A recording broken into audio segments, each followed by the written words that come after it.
আসসালামু আলাইকুম, সবাই কেমন আছেন? আশা করি সবাই ভালো আছেন। তো আজকে আমার যে নতুন যে খরগোশের খামারটা আছে সেই খামারের ভিডিও নিয়ে আপনাদের মাঝে চলে আসলাম।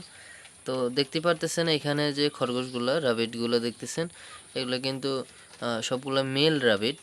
এই যে একটা রাবিট আছে, এটা বাচ্চা রাবিট।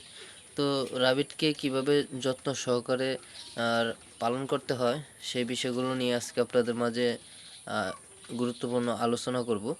তো রাবিটগুলো দেখতেছেন, আলহামদুলিল্লাহ আমার যে রাবিটগুলো এগুলো কিন্তু সবগুলোই মাশাআল্লাহ অনেক সুন্দর এবং হেল্পফুল, হেলদি।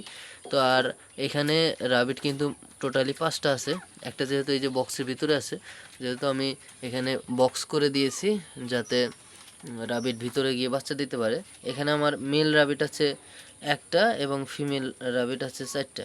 তো এখানে কিন্তু আমি রাবিটগুলোকে এক জায়গায় রাখি নাই, এই যে আলাদা যে একটা জায়গা করছি। এখানে কিন্তু পুরুষ যে খরগোশটা সেই খরগোশটা কিন্তু ওইখানে রাখি, আর এইখানে কিন্তু 3টা মেল খরগোশ রাখি। যেহেতু পুরুষ আমি কম আনছি আর মহিলা খরগোশই বেশি আনছি। তো এই যে দেখতেছেন খরগোশগুলো মাশাআল্লাহ অনেক সুন্দর এবং সুস্থ আছে সবগুলোই। এরা কিন্তু খাবার দেখতেছেন, এদের বাড়তি কোনো খাবার লাগে না, ঘাস দিতে পারলেই কিন্তু রাবিটগুলো সুস্থ থাকবে এবং রাবিটগুলো প্রচুর পরিমাণে বাচ্চা দেবে। তো এক একটা রাবিট কিন্তু 4 থেকে 5টা করে বাচ্চা দেয়।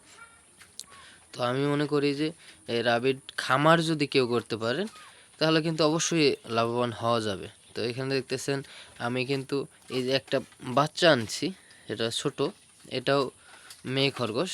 আর যে পুরুষ খরগোশ আছে, একটা পুরুষ খরগোশ এখানে কিন্তু দেখতেছেন, এটা কিন্তু পুরুষ খরগোশ। আর এই দুইটা আমি যে যার কাছ থেকে নিয়ে আসছি ওখান থেকে আনার পর মানে বুঝতেছি না, হয়তো প্রেগনেন্ট থাকতে পারে, যেহেতু আমি আমি আমার খামারেই প্রথমবার আনছি। তো এটা চেক করে দেখতে হবে। তো আপনারা কিভাবে বুঝবেন যে আপনার রাবিটটা প্রেগনেন্ট কিনা, গর্ভধারণ করেছে কিনা, সেটা বোঝার জন্য অবশ্যই আমি নেক্সট আরেকটা ভিডিও আপনাদেরকে দেব। তো সবাই ভিডিওটা কন্টিনিউ করেন।